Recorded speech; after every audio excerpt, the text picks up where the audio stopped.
আমি বসে আছি আর্ট মিউজিয়ামে, অপেক্ষা করছি ট্রেনের জন্য। এই মিউজিয়ামের ট্রেনগুলোকে এভাবেই থামাতে হয়।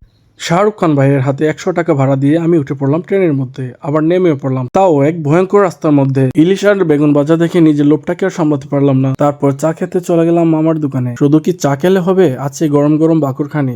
এখানে খেতে খেতে খেয়াল করলাম কেউ একজন আমাদের কথাগুলো খুব মনোযোগ দিয়ে শুনছে। কে শুনছে তাই খুঁজে বের করলাম সেই রহস্য। এখানে আপনারা খুব সাবধানে কথাবার্তা বলবেন, কারণ এখানে দেওয়ালের কান আছে। যদি মুখ ফুসকে কোনো কথা বেরিয়ে যায় তাহলে আমার মতো আপনারও এই অবস্থা হতে পারে। এখান থেকে ছাড়া পাওয়ার পরে বিষয়টা সবাইকে জানানোর চেষ্টা করলাম, ঘন্টা বাজিয়ে সবাইকে সতর্কবার্তা পৌঁছে দিলাম এবং আমি এখান থেকে ছুটে পালানোর চেষ্টা করলাম এবং এসে পৌঁছালাম এক উল্টা নগরীতে।